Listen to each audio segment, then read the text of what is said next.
जय श्री राधे।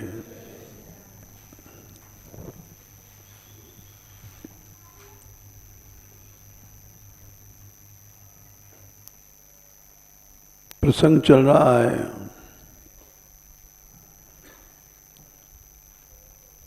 कि भक्ति के मूलभूत सिद्धांतों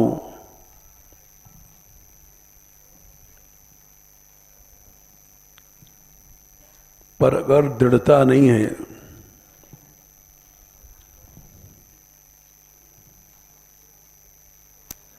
तो भगवान से मिलने के बाद भी एक व्यवधान बनी रहेगी।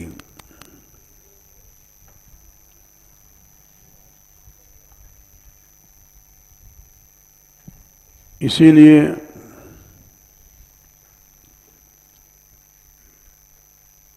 ये घटनाएं घटी महाराष्ट्र में भी। श्री कृष्ण अंतर्धान हो गए।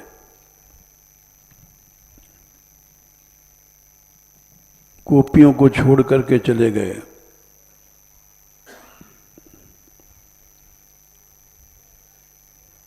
उसका कारण क्या था? एवं भगवतः कृष्णाल्लब्धमाना महात्मनः आत्मानं मेनिरे स्त्रीणां मानिन्योऽभ्यधिकं भुवि।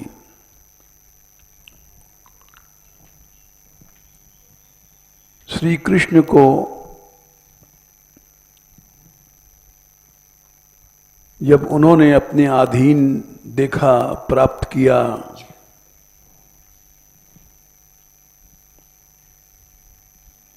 तो मद हुआ।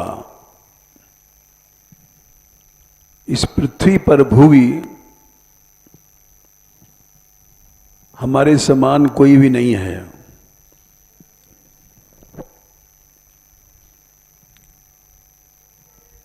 मानिन्योऽभ्यधिकं भुवि।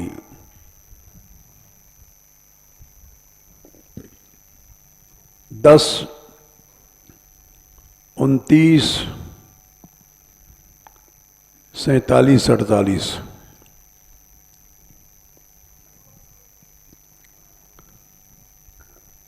भगवान ने देखा इनको मद और मान हो गया है।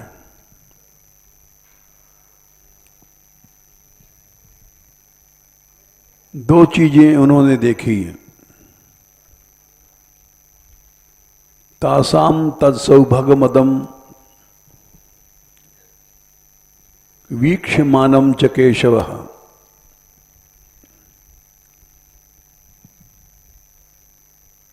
और उसका शमन जरूरी है।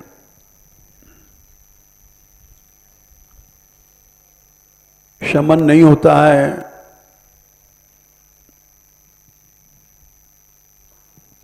तो कई जगह आया है प्रसंग।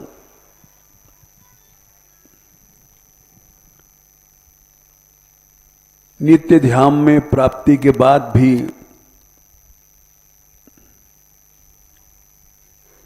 भयंकर परिणाम उठाना पड़ा।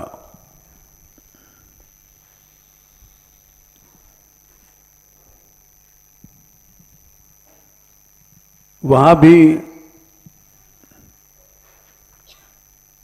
सनकादिक का शाप मिला।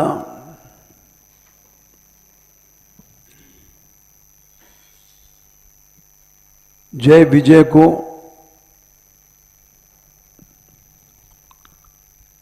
और वो आकर के यहां असुर बने। हिरण्यकश्यप, हिरण्याक्ष,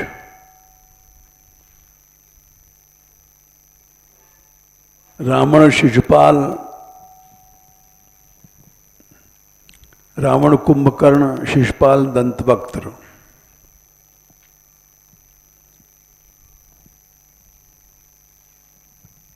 तो इसलिए क्योंकि उन्होंने सेवा में भी त्रुटि किया था,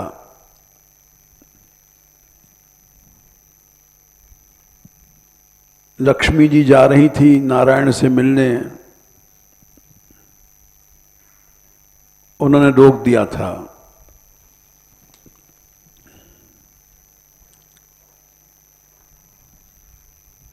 ये सब मद अनर्थ करता है।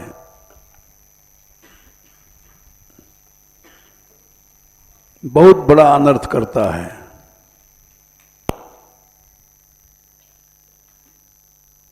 भगवान ने स्वयं कहा 8वें स्कंद के 23वें अध्याय के 24वें श्लोक में,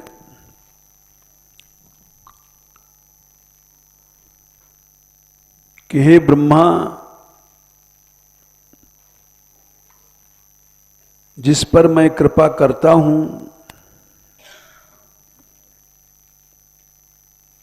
मद का कारण क्या है? धन या मान सम्मान?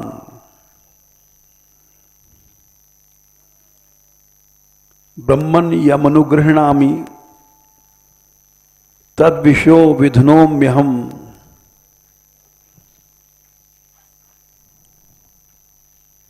जब कारण नहीं रहेगा तो कार्य क्या रहेगा? यन्मदः पुरुषः स्तब्धो लोकम माम जावमन्यते।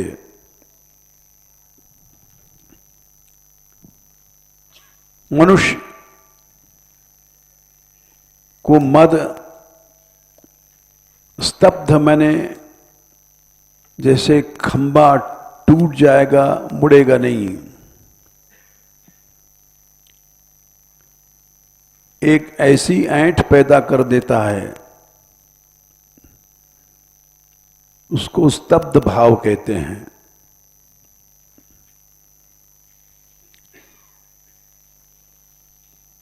खड़ा ही झुकेगा नहीं।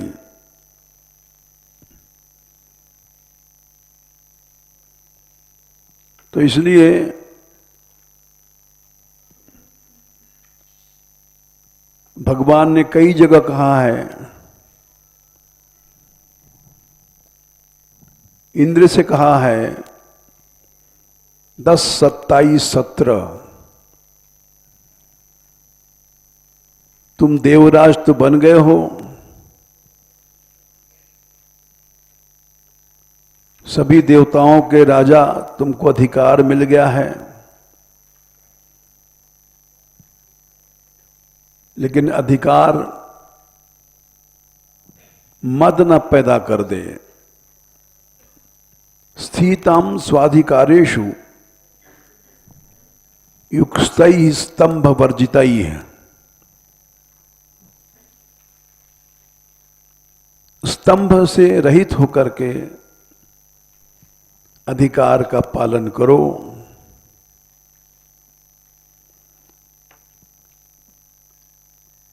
ये कई जगह आता है। ये बुद्धि नष्ट कर देता है।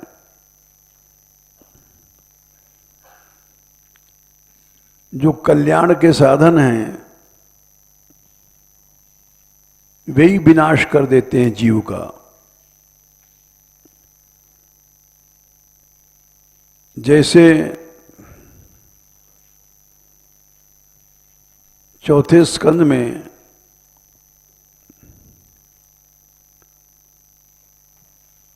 भगवान शंकर ने कहा 4, 3, 17 विद्या,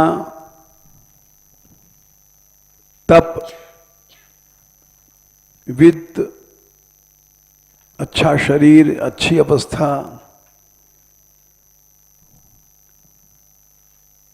ये संतों के लिए तो गुण हैं। विद्या पढ़ करके उपासना करेगा, भजन करेगा, तप का उपयोग सेवा में करेगा, वित्त पैसे को भगवान की सेवा में लगाएगा, वपु शरीर को भगवान की सेवा में लगाएगा, वय माने अवस्था, ये सब भगवान की सेवा में लगाएगा, लेकिन असत्तम लोग जो हैं वो विद्या पढ़ करके दुरुपयोग करते हैं।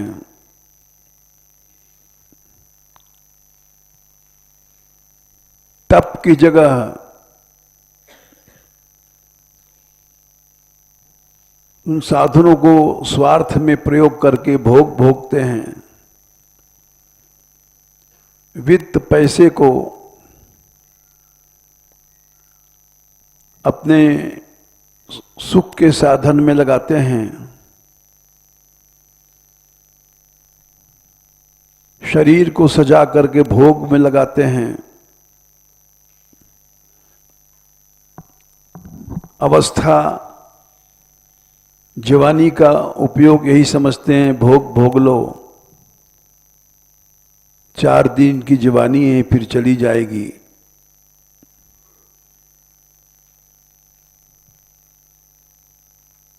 ऐसा क्यों करते हैं? ऐसा इसलिए करते हैं कि उनकी स्मृति नष्ट हो गई है।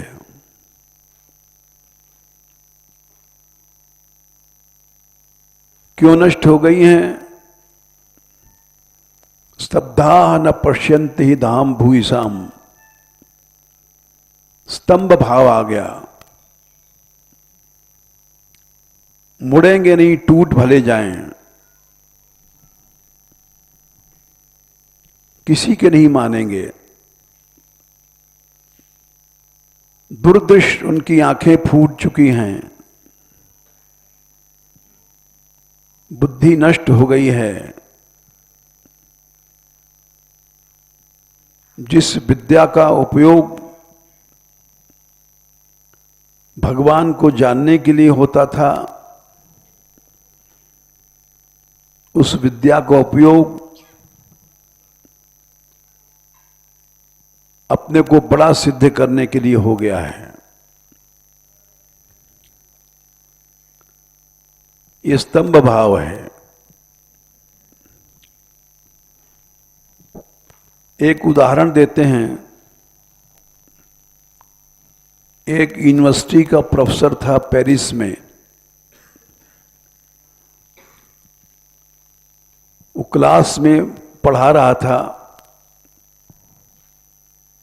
विद्यार्थियों को, अच्छा बताओ दुनिया का सबसे श्रेष्ठ आदमी कौन है? विद्यार्थी बोले हम तो नहीं बता सकते हैं। बोले अच्छा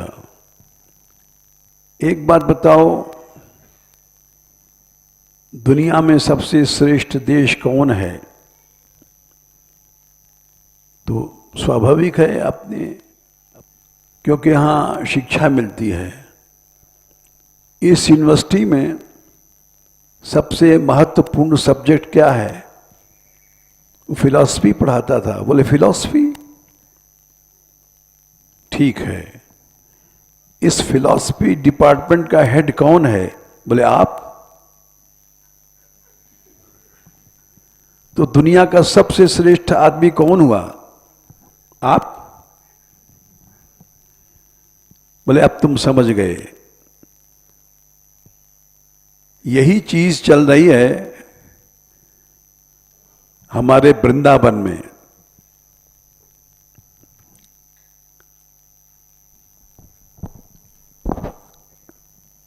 एक विचित्र नाटक चल रहा है। कल हमने एक पुस्तक देखी, परसों वृंदावन से प्रकाशित बहुत रंगीन फर्स्ट क्लास उसका ढांचा बाचा सेटअप, उस सारी पुस्तक में यही सिद्ध किया गया था कि जो वृंदावन महिमामृत शतक है वो प्रबोधानंद जी ने नहीं रचा है। कोई दूसरे प्रबोधानंद हैं जो हरिवंश जी के शिष्य थे, चैतन्य महाप्रभु के नहीं। वो बेचारे क्या रचेंगे, तो वृंदावन के थे ही नहीं, बाहर के थे। इसलिए ऐतिहासिक जो प्रबंधानंद है वो हरवंश जी का शिष्य था। चैतन्य महाप्रभु जी का लेन देन कुछ नहीं है। इस पुस्तक को पढ़ते ही मान हमने इनसे कहा इसको लौटाल दो। ये हमको पहले ही जब हम आए थे 60 साल पहले, तो राधा सुधानिधि की कथा बाबा प्रियाशरण जी कहते थे। वो अपने समय के सबसे प्रसिद्ध वक्ताओं में थे। उनकी कथा सुनने के लिए धर्म सम्राट करपात्री जी भी आ चुके हैं, गंगेश्वरानंद जी भी आ चुके हैं, अतुल कृष्ण गोस्वामी भी आ चुके हैं, श्री जी महाराज भी आ चुके हैं, निम्बारकाचार्य। ये सब हमारे सामने आए। तो वो कथा में ग्रंथकार शब्द का प्रयोग करते थे, क्योंकि राधा सुधानिधि पर झगड़ा है। राधा वल्लभी कहते हैं हरवंश जी की रचना है, गौड़िया कहते हैं प्रबोधानंद जी की रचना है। तो हमने एक दिन पूछा कि आप ग्रंथकार क्यों कहते हैं, किसी का नाम क्यों नहीं लेते? तो उन्होंने कहा, देखो लाला, ये वृंदावन रस की स्थली है, महारास यही हुआ है। अब महारास लीला को हम जैसे लोगों ने महारास अखाड़ा बना दिया, इसको दंगल बना दिया। अब यहां सांप्रदायिक विवाद हुआ करते हैं। छोटी सी बात है, न गौड़ीय समझते हैं न राधा वल्लभी समझते हैं। अरे वो भी श्री जी की सहचरी हैं, हरवंश जी भी, प्रबोधानंद जी भी श्री जी की सहचरी हैं। ऐसे लोग अगर महाराष्ट्र में पहुंच जाएं तो वहां भी दंगल हो जाएगा, लड़ाई झगड़ा हो जाएगा, रास लीला खत्म। तो इसलिए मैं नाम नहीं लेता हूं। हम मानते हैं श्री जी की सहचरी, उन्होंने बनाया, चाहे उन्होंने बनाया।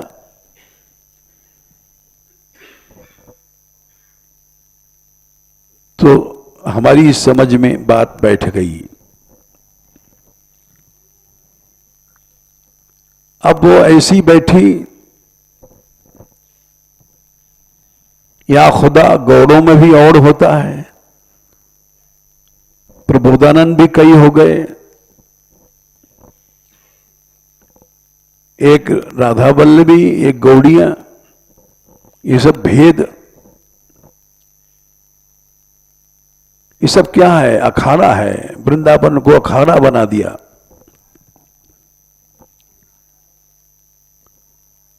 और शतक में एक श्लोक है, दूरे चैतन्य चरणा। देखा था क्या? मिल गया?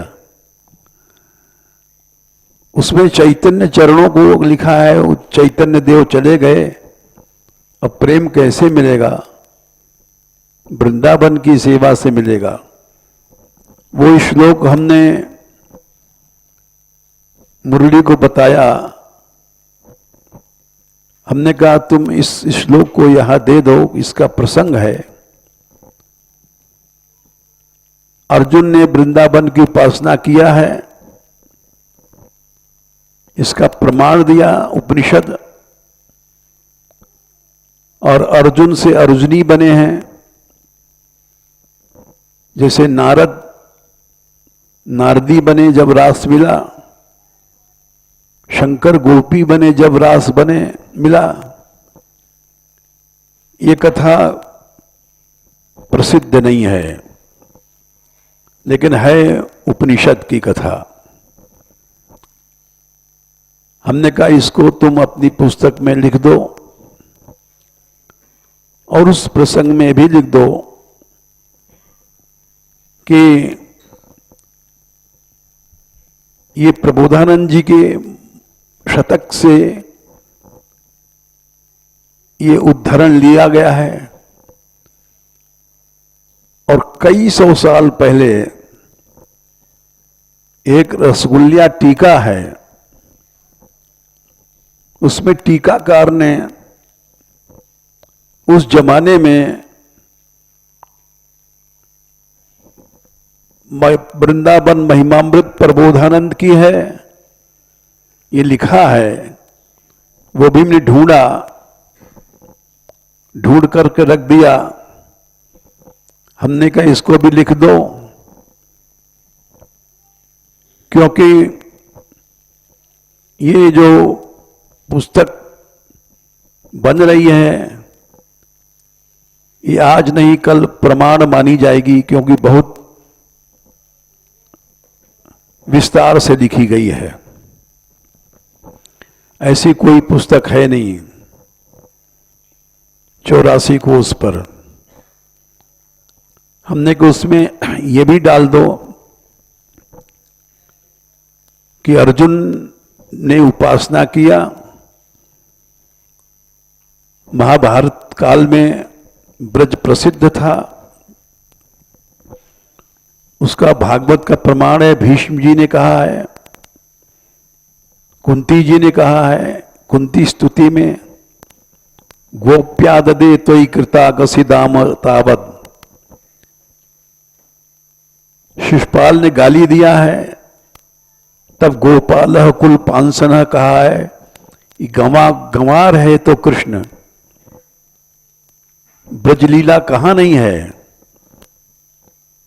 कुछ लोग पूछते हैं गीता में राधा रानी नहीं है, गीता में ब्रजलीला नहीं है। और समाजी लोग कहते हैं गीता के कृष्ण अलग हैं और यहां ब्रज के कृष्ण अलग हैं। वो कृष्ण भी अलग कर दिया उन लोगों ने। तो हमने कहा ये भी डाल दो, गीता में ब्रजलीला है। 18वें अध्याय के शुरू में ही पहले श्लोक में अर्जुन ने पूछा है, संन्यास्य महाबाहो तत्वम इच्छामि वेदितुम त्यागस्य च ऋषिकेश पृथक केशु निषूदनुम। केशी को मारने वाला कौन था? कृष्ण। केशी निषूदन सब संसार जानता है। केशी का वृंदावन में वध हुआ है और कृष्ण ने मारा है। तो ये कहना कि गीता में ब्रजलीला नहीं है, ये एक अन्याय की, अनर्थ की बात है। कुछ लोग किसी मंदिर के कोई अधिकारी थे, बोले श्री जी का राधा राधा मना करते हैं, क्यों? कृष्ण नाम लो, राधा रानी का नहीं। हमने कहा क्या बताते हैं? बोले गीता में श्री जी नहीं है। हमने कहा उनसे पूछना तुमने गीता पढ़ी है? बोले हाँ, गीता पर लेक्चर देते हैं, बहुत ज्यादा, हजारों शिष्य हैं उनके। हमने कहा शिष्य हजारों हो जाना बड़ी बात नहीं है, बड़े बड़े महात्मा 1-1 लाख शिष्य हैं। तो शिष्य कितने हैं इससे कोई महात्मापन की नाप तौल नहीं है। गीता में श्री जी हैं, गीता में ब्रज लीला है। बोले कहां है? ने बताया केशी कहां मारा है कृष्ण ने, तुम जानते हो? बोले हम तो नहीं जानते। हमने कहा जब नहीं जानते हो तो तुम क्यों बोलते हो? केशी निषूदन माने क्या हुआ? केसी को मारने वाला, ये भागवत में है। बोले अच्छा, तो ये सब क्यों हो रहा है? क्योंकि हमने वृंदावन को अखाड़ा बना दिया। हम जब गए थे पहली बार बाबा से मिलने, तो हमने उनकी कथा सुनी। हमने कहा आप ग्रंथकार क्यों कहते हैं? बोले इस दंगल में हम अलग हैं। हमारे लिए हरवंश जी बनाओ चाहे प्रबोधानंद बनाओ, दोनों श्री जी की सहचरियां हैं। ये दंगल से दूर रहो। और हर गुरु दंगल सिखाता है, कुश्ती लड़ो। वही बात कि जैसे पेरिस वाली संसार का सबसे ऊंचा व्यक्ति मैं हूं, वैसे हर महात्मा सिद्ध करता है कृष्ण रस जानने वाला मैं हूं, हमारे अलावा कोई नहीं जानता है। ये सब अविद्या है, इससे जीव का नाश होता है। 8वें स्कंद में आखिरी 24वें अध्याय में एक श्लोक आता है। हो क्या रहा है? 8:24-51 जनो जनस्यादिशते सतीम मतीम, भगवान के सामने कह रहे हैं इस संसार में अंधा मूर्ख का गुरु बन जाता है, अंधा अंधे का गुरु बन रहा है 50, और गुरु बन करके उपदेश देता है। इससे क्या होता है? और दुरत्यम अंधकार को शिष्य पहुंच जाता है, ऐसे अंधेरे में पहुंच जाएगा जहां से निकल नहीं पाएगा। दुरत्यतम, ऐसा अंधकार जहां से निकलना मुश्किल है। उस अंधेरे में किसने पहुंचाया? उपदेश देने वाले गुरु ने। जनो जनस्यादिशते सतीम मतीम या प्रपद्येत दुरत्यम तमः। ऐसी स्थिति में उस गुरु को छोड़ देना चाहिए और भगवान को गुरु मान लेना चाहिए, क्योंकि तुम ही शुद्ध ज्ञान देते हो। त्वं त्वव्ययम ज्ञानम अमोघ मंजसा प्रपद्यते येन जनो निजम पदम। शुद्ध ज्ञान राग द्वेष रहित तुम देते हो।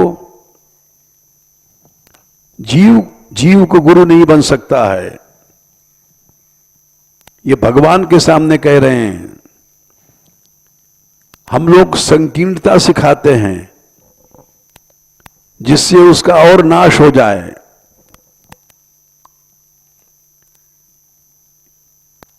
इसलिए हमने कहा अभी पुस्तक छपी नहीं है, थोड़ा सा तुम अपने भाषा में कुछ लिख दो और प्रमाण दे दो कि प्रबोधानंद एक ही हैं, प्रबोधानंद 10-5 नहीं हैं। जैसे हमने कहा कृष्ण एक ही हैं, गीता के अलग हैं, ब्रज के अलग हैं। ये आर्य समाजी लोग कहते हैं ये सब गलत है। गीता में ब्रज लीला है, गीता में श्री जी हैं। 10वें अध्याय में 34वां श्लोक है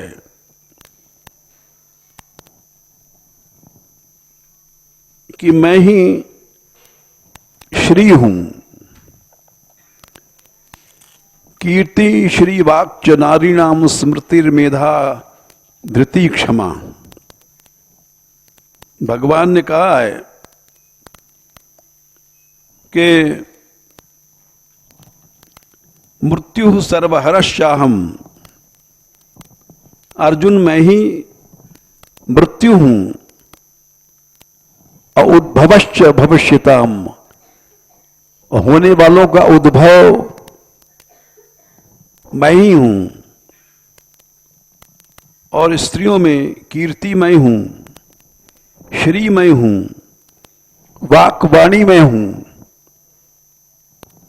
कोई कहे कि नहीं श्री माने श्री जी नहीं है,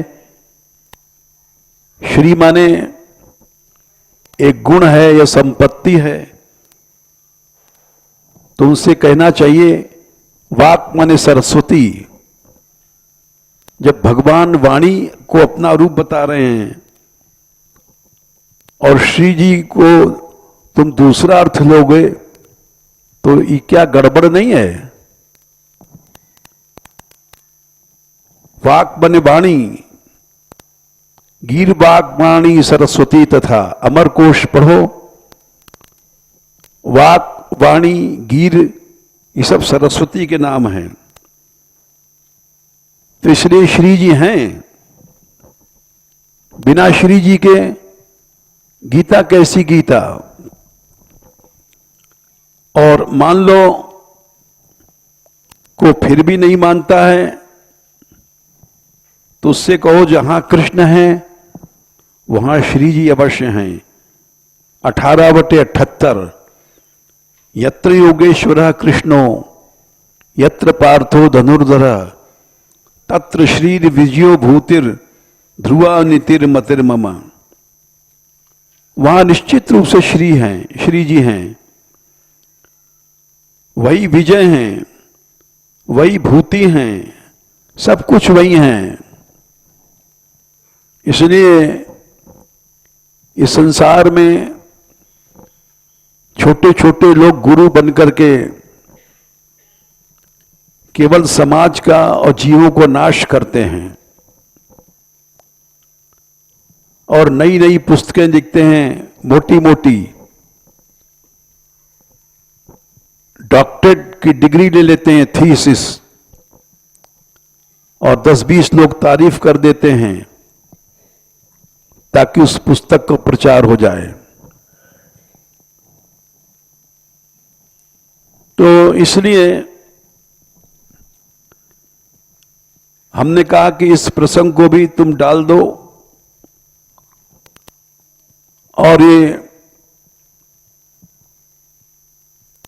जल्दी छप जाए, क्योंकि संभावना है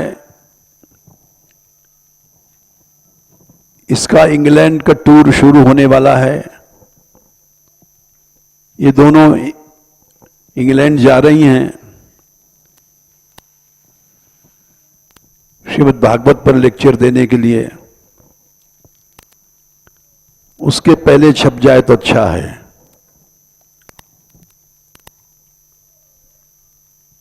और ये पुस्तक ब्रज की सबसे अभी तक जितनी पुस्तकें हैं 84 कोष की, ये प्रामाणिक मानी जाएगी, क्योंकि इसमें ऐसे प्रसंग हैं जो आज तक किसी ग्रंथ में नहीं है। श्रुतियों का प्रमाण है। वंशी या सुखदेव कौन थे, भ्रमर कौन थे, ये सब उपनिषदों का प्रमाण दिया गया। साम रहस्य श्रुति, जो आज तक कभी नहीं किसी पुस्तक में आया है। और यद्यपि इतनी जल्दी उसमें चित्र नहीं रख सकते हैं, माधवीश्वर ने बताया कि इतनी जल्दी कैसे चित्र लग जाएंगे, सेटिंग में टाइम लगता है। हमने कहा भाई बिना चित्र के छपा दो, राधाष्टमी पर इसका विमोचन हो जाए, या ये जा रही है तो पुस्तक को लेके जाए। तो उन्होंने मान लिया कि बिना चित्र के छपेगी, चित्र वाला एडिशन पीछे होगा। तो कहने का भाव यह है कि संसार में लोग श्रीमद् भागवत के वक्ता बन जाते हैं और भगवद आश्रय नहीं रखते हैं। भागवत को बिजनेस बना लिया हम लोगों ने, पैसा, केवल पैसा और प्रचार, यही भागवत का स्वरूप रह गया है। जबकि भागवत भगवान का ही एकमात्र आश्रय सिखाती है।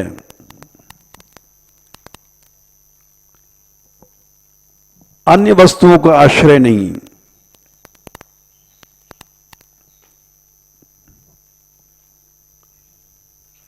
कथा करने वाला यदि अन्य वस्तुओं का आश्रय करता है तो भगवान से दूर है।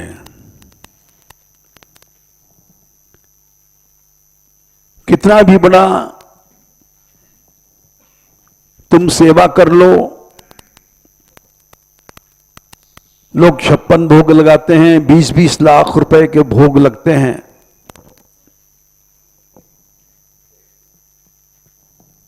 लेकिन उसको स्वीकार नहीं करते भगवान। सनकादिक ने कहा है 3 स्कंद के 9वें अध्याय में 12वां श्लोक, भगवान इन सेवाओं से प्रसन्न नहीं होते हैं। फूल बंगला बनते हैं वृंदावन में, 15-15, 20-20 लाख रुपए कर एक दिन में बंगला बनता है, और उसमें नीचे रहता है नाम, जिसने बंगला बनवाया, पैसा दिया। उससे क्या भगवान प्रसन्न हो जाएंगे? नहीं। नाति प्रसीदति तथोपचितोपचाराइर, इंद्र भी आकर के पूजा करे, उपचित उपचार, ऐसे द्रव्यों से, अष्टगंध, अष्टरत्न, ये सब मनुष्य नहीं कर सकते। आराधित सुरगणैर, सुरगणई माने देवता लोग आते हैं, बड़े बड़े उपचारों से पूजा करते हैं, लेकिन भगवान प्रसन्न नहीं है। नाति प्रसीदति तथोपचितोपचाराय आराधिता सुरगणैर हृदयबद्ध कामयि, क्योंकि तुम्हारे हृदय में कामनाएं हैं। तुम नाम चाहते हो, तुम पैसा चाहते हो, तुम यश चाहते हो, भगवान प्रसन्न नहीं है। ये सनकादिक कह रहे हैं। फिर कैसे प्रसन्न होते हैं? यस सर्वभूत दया, अनंत प्राणियों पर दया करना सीखो। असद अलभ्ययी, इस सर्वभूतशालिनी दया को असत पुरुष नहीं पा सकते। यत् सर्वभूत दया असदा लभ्यैका, क्योंकि भगवान सब जगह नाना जनेश्व वहिता सुहृदंतरात्मा।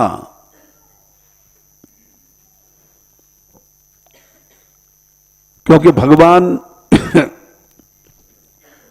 घट घट में हैं, इसलिए किसी का भी तुम तिरस्कार अपमान करोगे तो तुम्हारी बड़ी भारी सेवा से भी भगवान खुश नहीं होंगे। और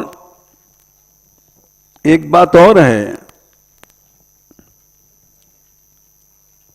तीसरे स्कंद में 15वें अध्याय में जहां वैकुंठ का वर्णन किया गया है, नित्य धाम का, वहां पर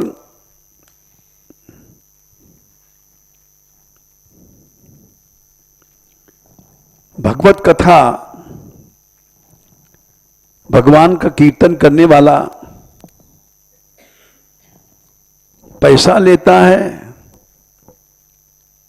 या कुछ बदले में प्रतिष्ठा चाहता है, तो वो कथाकार नहीं है, वो कीर्तनकार नहीं है।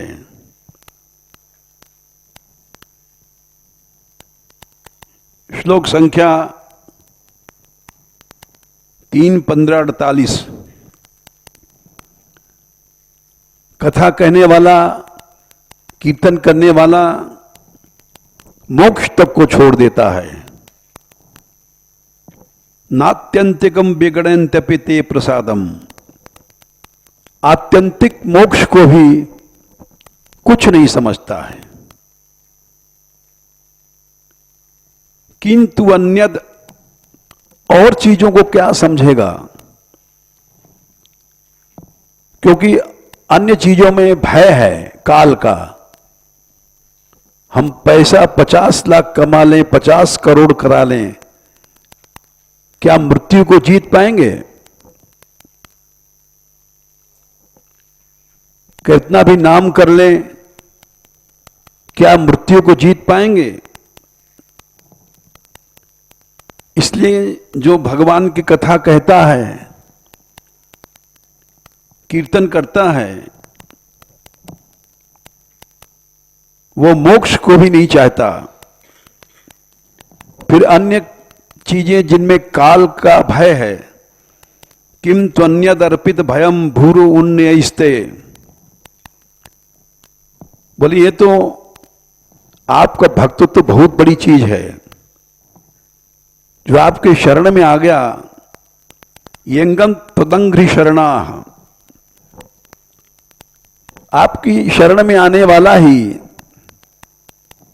इन चीजों को नहीं चाहता है। बोले शरण में आने वाले की पहचान क्या है? भवतः कथाया कीर्तन्य तीर्थ कुशला स्वज्ञा, कथा कीर्तन में उसका समय जाता है, कथा कीर्तन में कुशल है, उसके रस को लेने वाला है। तो कथा वाला वही सही कथा कह रहा है जिसका लक्ष्य है भगवान का रस। पैसा लक्ष्य नहीं है, सम्मान लक्ष्य नहीं है, जिसका लक्ष्य है केवल कृष्ण रस, वही कथा कहने वाला कथाकार है, वही कीर्तन करने वाला कीर्तन कर रहा है। ये बात ब्रह्मा जी ने कहा।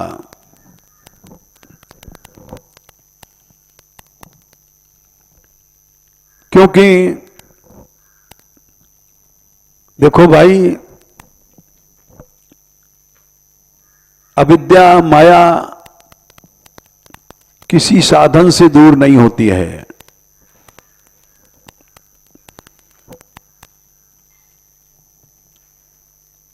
ये जगह जगह कहा गया। भगवान ही दूर करते हैं। भागवत शुरू होने के पहले प्रथम स्कंद में दूसरे अध्याय में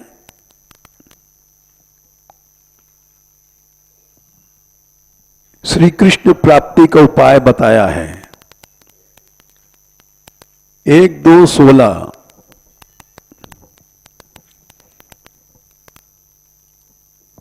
भगवान कैसे मिलते हैं, शॉर्ट में 3-4 श्लोक बताया।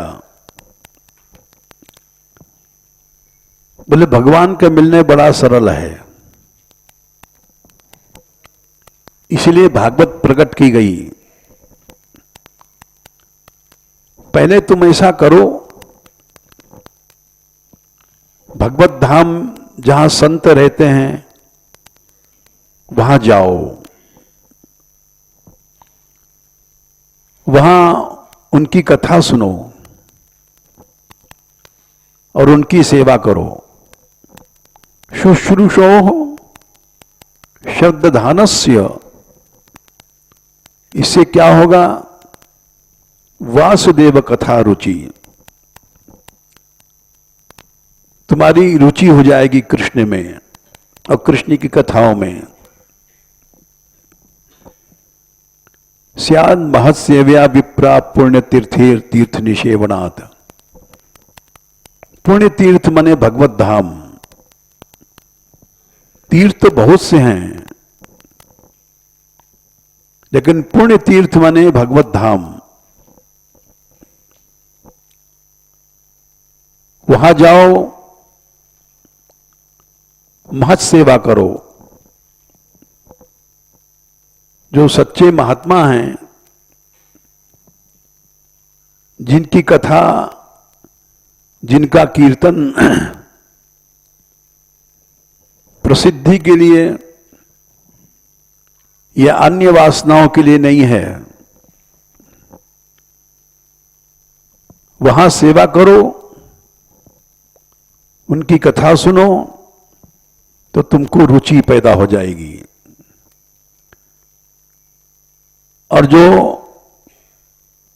घटिया लोग हैं, हम जैसों के पास बैठोगे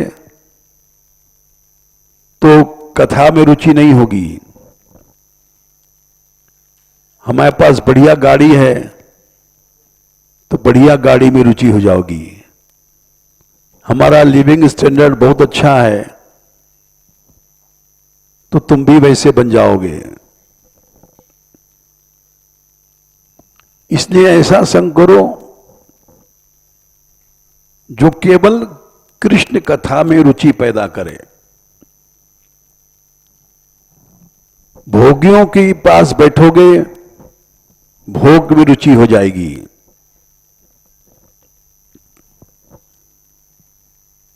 सिर्फ तुम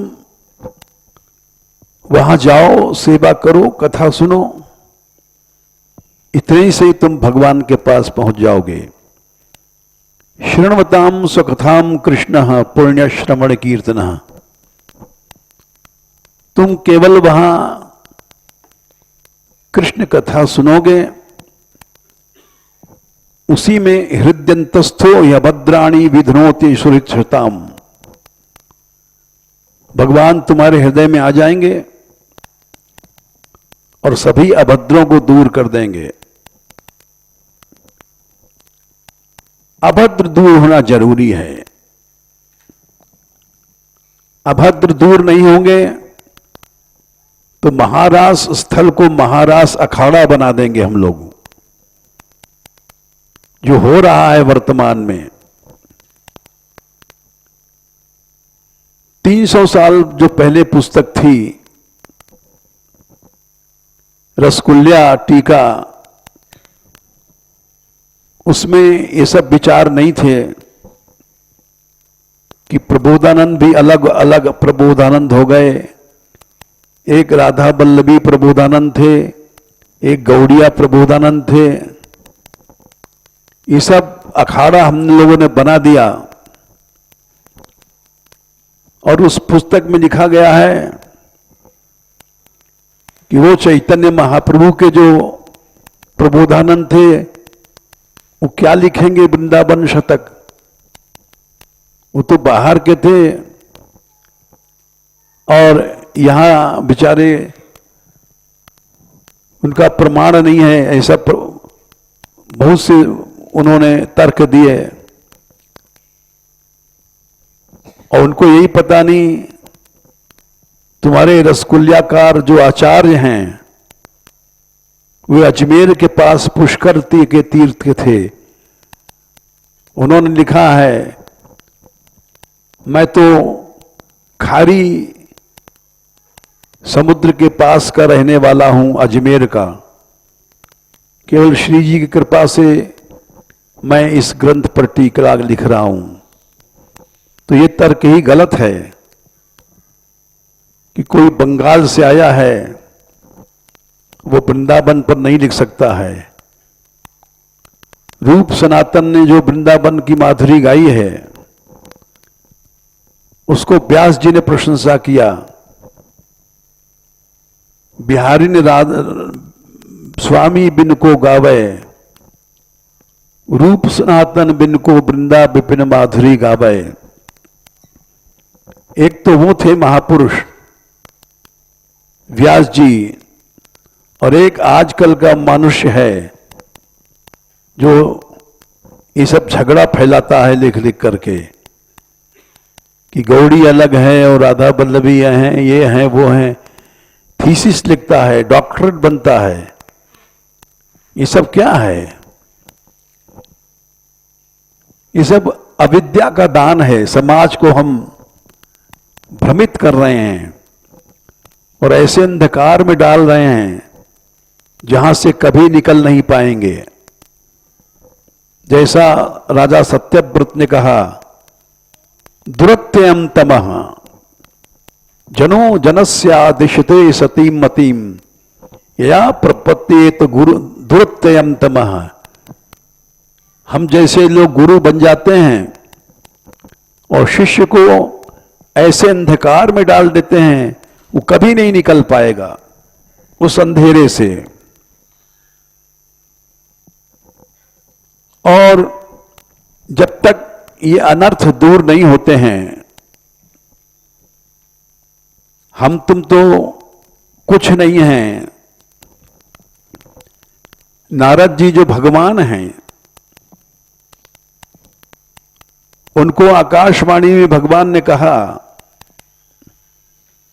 नारद हम इस जन्म में तुमसे नहीं मिलेंगे। 1-6-22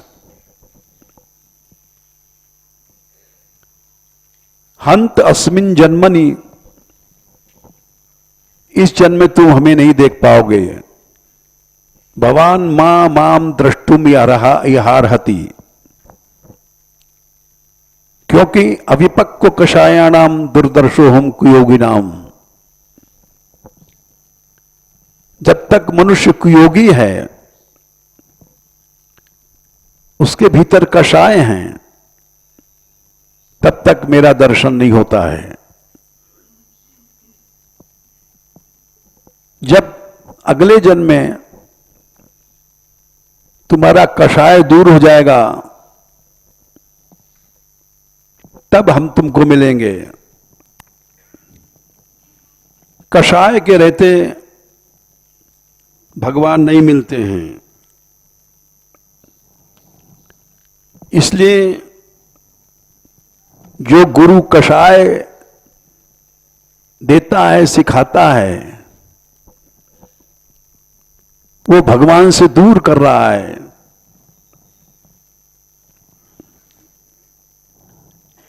हमने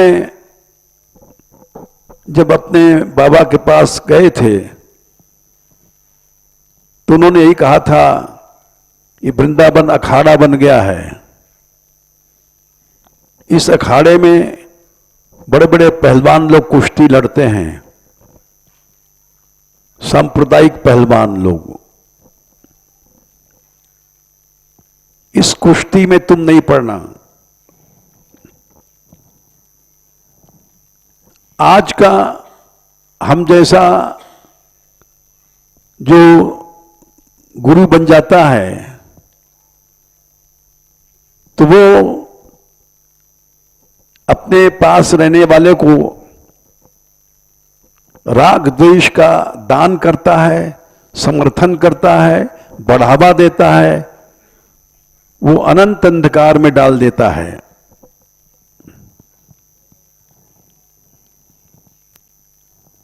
वो कुयोग कोई भगवान आके मिल जाए तो भले ही दूर कर दे। महाराज पृथु ने यही मांगा था कि हमको सत्संग दो। 4, 20, 25 भगवान ने कहा प्रकट होकर के कि तुम हमसे वरदान मांग लो। 4, 20, 16 में कुछ भी वरदान मांग लो। परम चमत कंचन मानवेंद्र वृणीष्वते हम गुणशील यंत्रतई। तुम्हारे गुणों ने और शील ने मुझे बांध दिया है। गुण क्या है, शील क्या है? इंद्र ने तुम्हारा घोड़ा चुराया, तुमने क्षमा कर दिया। इस शील से हम बंध गए हैं। देखो, ना हम वखैर, मैं यज्ञ से नहीं मिलता हूं, तपस्या से नहीं मिलता हूं, योगेन मने भक्ति योग से मिलता हूं।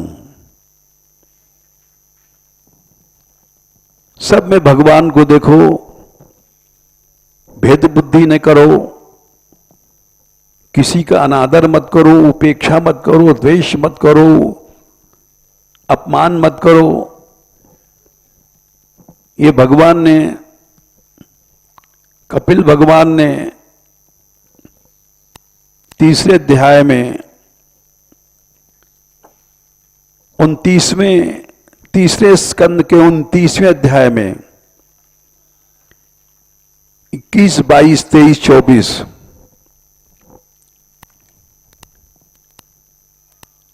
3, 29, 21 से 24 तक किसी की का अनादर नहीं करो, उपेक्षा नहीं करो, द्वेष नहीं करो, अपमान नहीं करो। 4 बातें मत करो। 21, 22, 23, 24 इसको शील कहते हैं। तो कुछ भी वरदान मांग लो। पृथु ने कहा मैं ऐसा वरदान नहीं मांगता हूं जो नरक में भी मिलता है। नरक में भी भोग मिलता है। एक टट्टी का कीड़ा चनूना होता है, उसको भी वहां चनूनी मिल जाती है भोगने के लिए।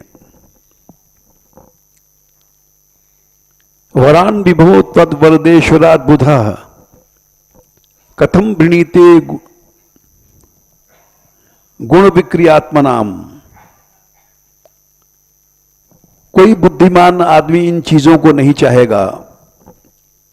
ये नारकाणापि संति देहिनाम, जो नरक में मिलता है। तान ईश कैवल्य पते वृणेन च। आप कैवल्य पति मने मोक्षदाता हैं, लेकिन हमको मोक्ष भी नहीं चाहिए। 24वां श्लोक, न कामे नाथ तदप्य हम क्वचित। मोक्ष भी नहीं चाहिए क्योंकि वहां आपके चरण कमलों का रस नहीं है। वो तो महात्माओं के पास है। महत्तमार्तर हृदयान्मुखच्युत विधस्व कर्णायुध मेष में वरह 10,000 कान दे दो। दिन रात उन्हीं का सुने और कुछ नहीं सुने, बस सत्संग चाहिए हमको ऐसा। उससे क्या होगा? 25वां श्लोक, उससे कुयोग दूर हो जाएगा। कुयोग माने ये सब भेद बुद्धि राग द्वेष की। स उत्तम श्लोक महन्मुखच्युतो भवत्पदाम्भोज सुधा कणानीलः। उनसे जब उपदेश सुनेंगे तो उनके हृदय में भगवान है, तो भगवान के चरणों को स्पर्श करके हवा आएगी। और हम जैसे लोगों के हृदय में भोग है, पैसा है,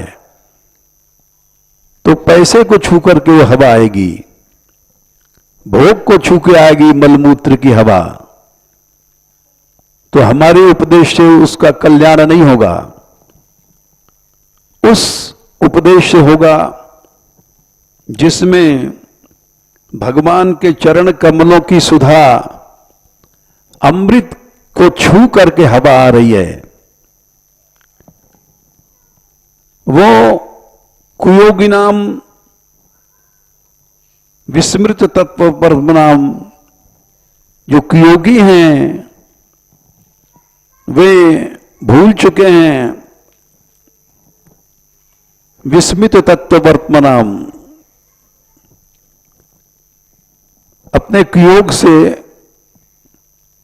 भूल चुके हैं सन्मार्ग को। राग द्वेष से ग्रसित होने के कारण उनका योग कुयोग बन गया है। देखो, भेद बुद्धि, अब आखिर में समय बहुत हो गया, जहां भेद बुद्धि है वो कुयोग है। 11वें स्कंद में 21वें अध्याय में मनुष्य कुयोगी कैसे बनता है। विशेषु गुणाध्यासात् पुंसस् संगस् ततो भवेत्। मनुष्य भोगी कैसे बनता है? विषयों में गुण बुद्धि करता है। जैसे कोई पैसा वाला है, अरे भाई बहुत पैसा वाला है, मोटा आसामी है, गुण बुद्धि हो गई। कोई स्त्री है, बड़ी सुंदर आंख है, बड़े सुंदर कपोल हैं,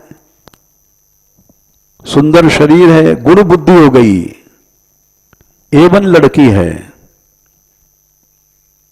तो पहले विषयों में गुणाध्यास होता है।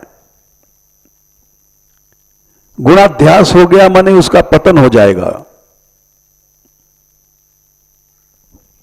किसी में कोई भी गुण समझ लेना, ये धन वाला है, रूप वाला है,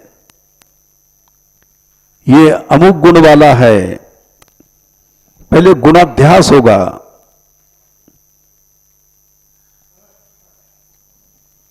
उसके बाद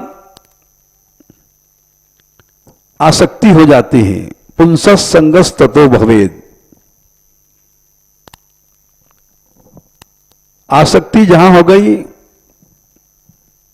तो वहां संगात तत्र भवेत् कामः, कामना पैदा हो जाएगी। कामना पैदा भई और कली, वहां अवश्य राग है तो द्वेष पैदा हो जाएगा।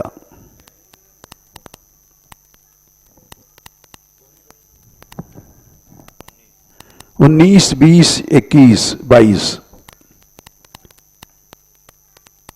गुरु बुद्धि वही और पक्ष लेगा, भेद बुद्धि पैदा होगी। गुरु बुद्धि होने से आसक्ति भई, कामना भई, कली मने भेद बुद्धि भई, कली मने लड़ाई भेद,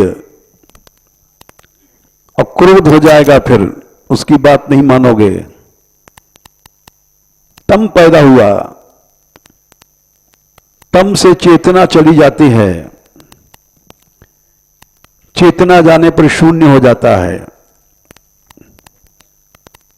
तो आज हम जैसे लोग गुरु बन करके केवल भेद बुद्धि, संकीर्ण बुद्धि इसी का दान करते हैं और मनुष्य को कुयोगी बना देते हैं। फिर वो ऐसे अंधकार में पहुंच जाता है जहां से कभी नहीं निकलेगा। जय श्री राधे।